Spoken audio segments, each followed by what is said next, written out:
Hello, everyone. My name is Portland from Portland Metro Records, and today in studio I have... Ken Scholes. I'm a musician and an author out of Cornelius, Oregon.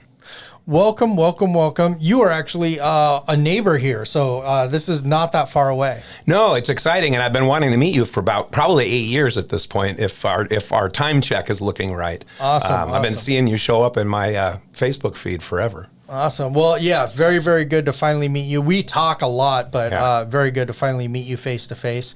You will find that with me on everybody. I do a lot online, and then finally having this studio, I finally get to meet people that I've been speaking to for a long time. We invited you to play at our farmers market June 22nd. Yes. That's a Thursday. It'll be from 5 to 6. Yes. And also in studio, you will be also playing a song. So thank you so much for that. You will be our first guest to actually play in the studio. Oh, that's fantastic. Yeah. Well, it'll be the first time I've ever played in a studio. Oh, nice. I've played in lots of venues, but not in a studio, other than, recording in a small home studio. So. Sure. This will be a very good test. I have a feeling the test will go well. But to give you background, we also do our TV show, and there's a monitor there, and I'm kind of worried about clipping and feedback, but we'll give it a try, and I think we'll do well. I'm very, very excited. The farmers market is celebrating 7 or 8 years. I'm going to say 8 years. Oh, that's fantastic. Yes, and my wife and I have been from the start. First, I was on to just book bands and run sound. And then as the market developed, it was like, okay, we need a market manager. We need this. And my wife got involved, and she was the president, and now she's the manager. And this market, to see it grow from the first year, I'm going to say we had 8 vendors. It was terrible. Always start small. Oh, I was walking around to all the vendors and go, I'm so sorry. We're going to make this better.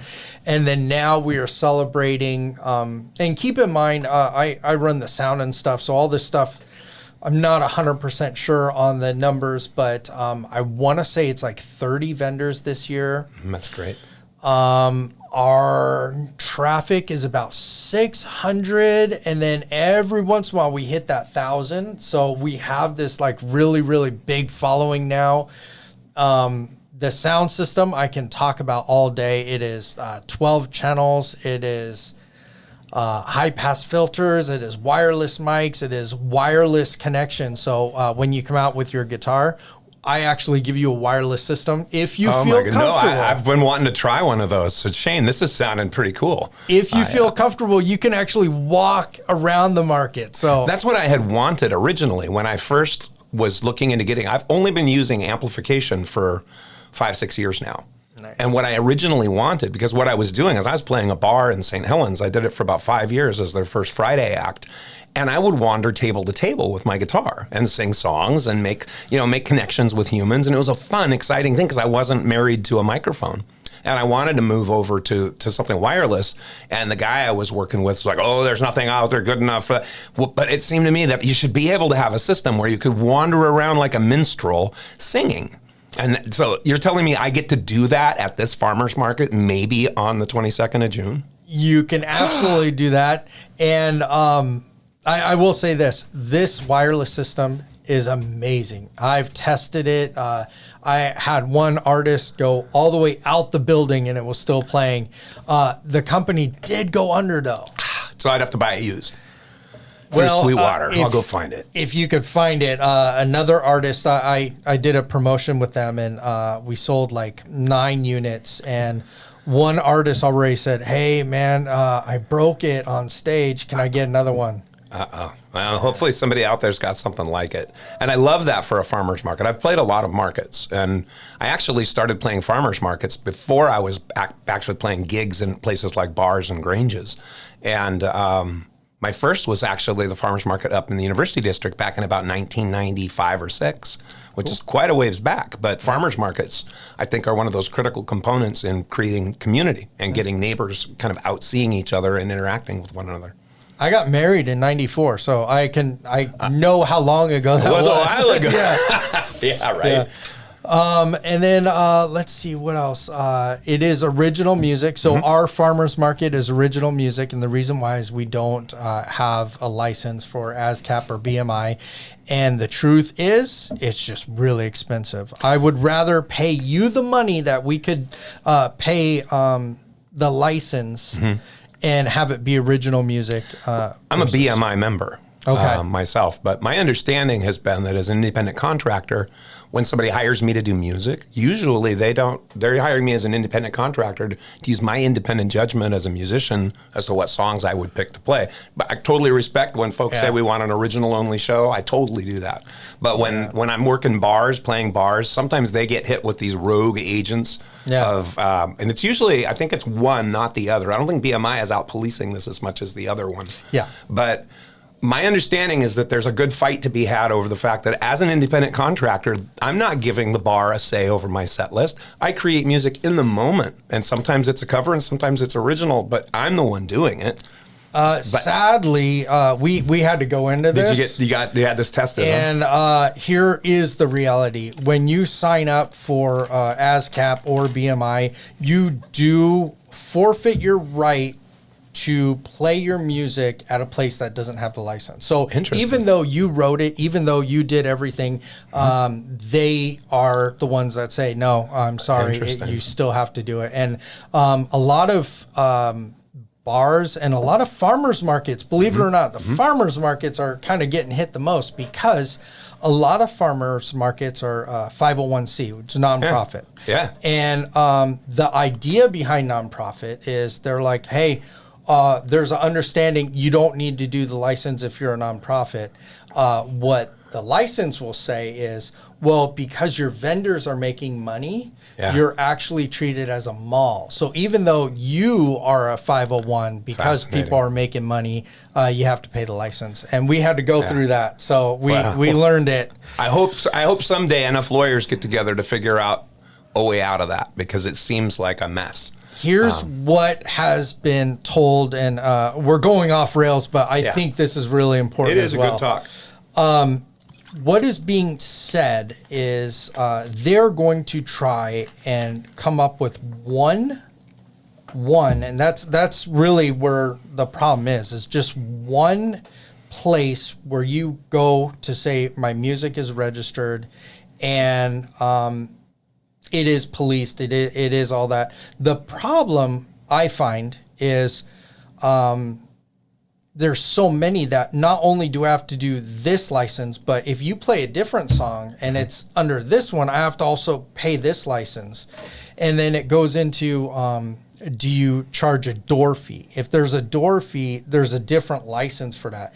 How many speakers are being played? If there's more than 4, there's an extra. And so a lot of people are like, we just need to smooth it out, one simple license, and forget about the speakers. They should let the musicians get the license. I tried that already. I went to both places asking, I'm a musician. I play music from both. I would like to get a license from you to play the music that's licensed with you. They should issue it directly to the musicians, because they're the ones usually picking the songs they want to play. Yeah. And if I had to pay BMI and ASCAP both a fee each year to be able to play those songs, I can hook up and play that, as long as it was reasonable and they thought about it from the standpoint of these are artisans who are out. I'm not doing Tom Petty's song.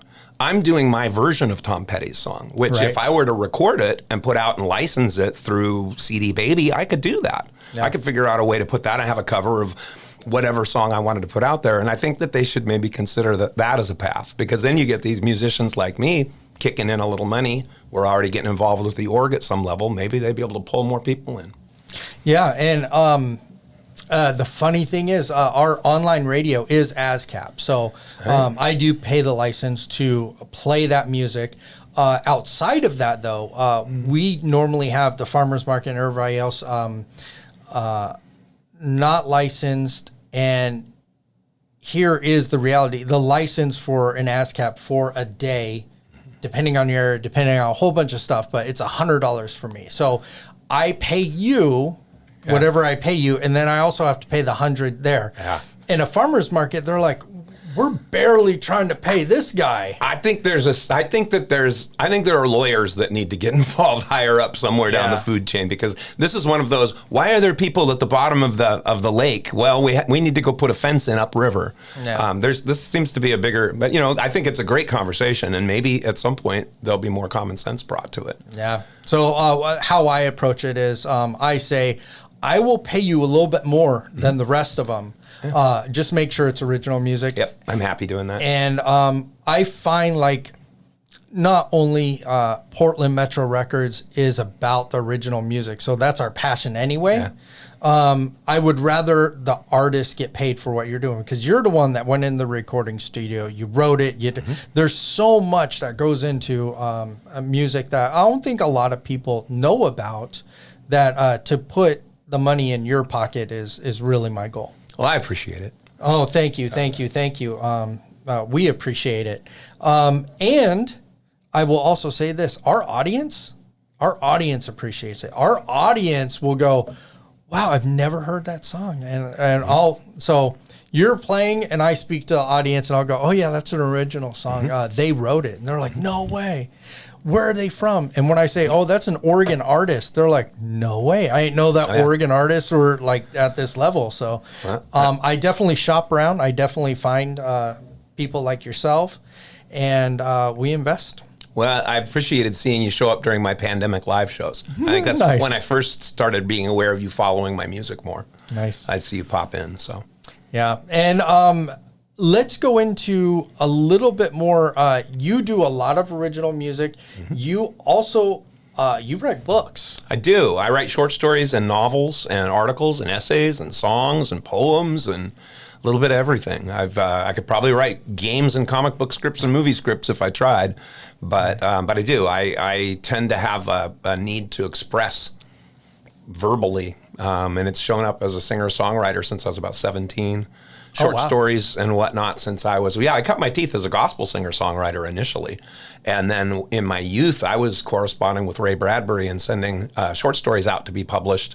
They weren't getting published. I was collecting rejection slips at 15, 16 years old. But eventually, I settled in my 20s, my late 20s, early 30s, started cranking out a lot of short stories. And then it led to a series of novels. I have a 5-book series with tour books that you can find on Audible or Amazon. And then I've got 3 short story collections of 23, well, probably closer to 17 years worth of short stories. I have another 5 years worth that are getting ready to become a 4th collection. Jeez. And I've been busy. And then on top of all of that, a few years ago, I decided that what I really need to be doing is showing other people how to do what I do. So I'm putting a lot of energy into coaching other artisans and writers, people who are trying to figure out how do I do a job and have a music career and a writing career and do all that. How do I flow with all of that? And and then also focusing on communities. Like I'm out wandering Vernonia right now, doing work out there, and in Seaside, not Seaside, Astoria, finding small towns where they need some help. I helped the library up in Castle Rock. So I find that getting out and playing music in small towns starts creating friendships and connections. Sure. Starts building community. And then I can start looking around saying, hey, where's your farmer's market? Oh, you don't have a farmer's market. Oh, where's your community foundation? Oh, you don't have a community foundation. Oh, these are some cool tools that could make your community a more vibrant place to live and visit. Yeah. You saying that, it was the Aloha Business Association who said, we want to do a farmer's market. They polled the people around and they were like, what is the best day? What is the best time? So the community kind of created our farmer's market. They also built the library. So that community gathering is awesome. And we have a lot of resources in places like Aloha, right? Because it's more urban, it's kind of part of the big metro sprawl. But you start looking at places like Vernonia or Klatskanai or Mist, where they don't have a ton of resources flowing through. So now I'm in a place, I had 10 years in my life doing community development. I have a great job that I do from home. I love making music and wandering small towns. It's a good fit for my volunteerism to be out in those places helping their markets and their community organizations, in addition to singing in their bars. Nice, living your best life ever. And writing amazing stories from what I experience out there. Nice. The funny thing, you were talking about a small town. So Aloha is right next door to Hillsboro. Yep. And right next door to Beaverton. And both of those guys have a ton of money, have a ton of everybody. I'm in Cornelius, right next to Hillsboro and on the way to Forest Grove. So we're another tiny little town.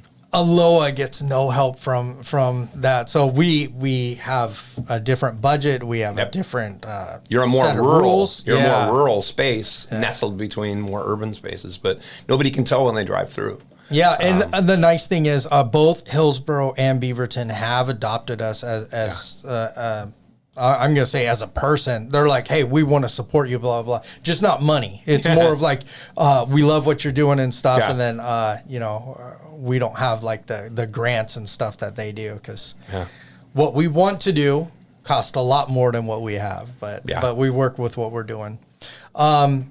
So our market goes May through September, every Thursday from 3 to 7. And then I do live music 5 to 6. And then sometimes before a live show, we will have cooking demonstrations. We'll have dancers. We'll have all kinds of stuff. And then sometimes after. But kind of look, if you're interested in live music in Aloha, look for that 5 to 6. That's where I try to market and make sure that we have that filled. And then I probably have something else before or after. I look forward to hearing you. I will say this. I already know how you sound. Yeah. I look forward to the Aloha community hearing you. And actually, we'll have you play today, so you'll get a little taste. But the energy, the song choice that you do, it is exactly our fit. It is that I could shop for whatever I need to, and in the background have that music, and it's great for what you do. Thank you so much. You bet. Thanks, Shane. Thanks for having me. And I come back on your show anytime. Oh, awesome. I appreciate that. And look for everything about you. I almost wasn't going to talk about the book, but the book is so huge. It's not one book. It is many books. It's 5 books. It's a 5-book saga. It's the Psalms of Isaac series that tore the first. The first book was written on a dare. I was dared to write a novel. I had written a bunch of short stories. I'd sold some. I'd just started winning. I won my first award. I just had my first couple of professional level sales. And my best buddy was another novelist. He said, you need to write novels. If you want to do this, you need to write novels. And he and my wife at the time got together and they dared me into writing a novel in 6.5 weeks. It was crazy. I had 2 short stories and then I stitched the rest of it together between those 2 short stories. And I won the bet. And I landed a 5-book contract because the first novel just kind of blew people away. And I ended up, it was great. This is back in the end of 2007. So it's been a while. My 15 minutes, the clock is running down on my 15 minutes. But those books are out there forever. You can find them on Amazon or Audible. And the folks said a lot of really good things about it. I even won an award in France for Best Translated Novel. Nice. Yeah, it's crazy. I won, actually, that series picked up 4 or 5 different awards, and then a couple of times it landed on ballots where it didn't win, but it was an honor just to be nominated. Even for people to pick up your book is like, if somebody if somebody picks it up and looks at it and doesn't buy it, I'm still delighted. Yeah. Well, hey, thank you so much for stopping by here. And I'm going to also say this. You are extremely busy. I've been crazy busy as well. For us to finally meet up, it's been a challenge. We had to do some dancing. Well, once I heard that Thursdays and Fridays were good for you, I always, every other Thursday and Friday, I usually have one that I can do something with. So that nice. Well, very good to finally meet you, and I can't wait to hear you at the market. It is June 22nd, correct? Yes, June 22nd, 5 o'clock. And I can't wait. I'm excited to be there. As a matter of fact, I'm so excited that if you end up with anybody canceling on you at the last minute, you probably got to call Ken, and Ken will come in. 1,000 thank yous, and you're right down the road, so hopefully we'll be able to 15, 20 minutes from Aloha. So. Hey, thank you so much. Thank you. I appreciate it. It's good to be here, Shane. All right, guys. Thank you so much, and take care.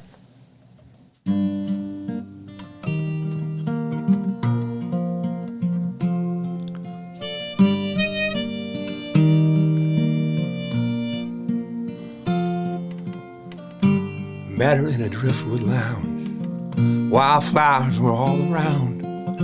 The sun was shining in a mountain meadow in the middle of a crowded bar. She played it cool, but she couldn't fight it. When the bear broke out the word detritus, I sing some songs, she pats the couch, says, you gonna join me here or what? Fly away, free-range honeybee. You took my heart, you made it sweeter when you brought it back to me. Fly away in your camel pants, your pink lace bra, defying gravity with the prettiest smile I ever saw. Saw her waiting on an airport bench. Springtime exploded, my heart was wrenched. Winter stood at least a year away in the Vegas summer heat. She said, silly old bear, would you like some honey? I said, we could have lots of good fun. That's funny, I won $60 in a slot machine and respite in her arms. Fly away, free-range honeybee. You took my soul, you made it sweeter when you showed me what you see. Fly away, winter will not clip your wings, 'cause it's always sunny where you live, in the deepest parts of me. I'm not sure where I was going when you pollinated me.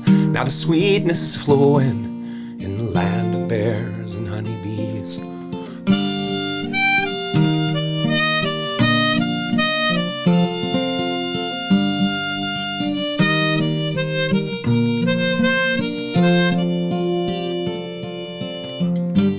Fly away, free-range honeybee.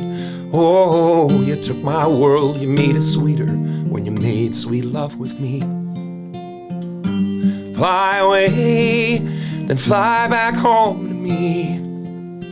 I found a meadow where we can lay.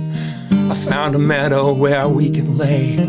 I found a meadow where we can lay in the shade of an old pine tree. Fly away, fly away, fly away, and come back home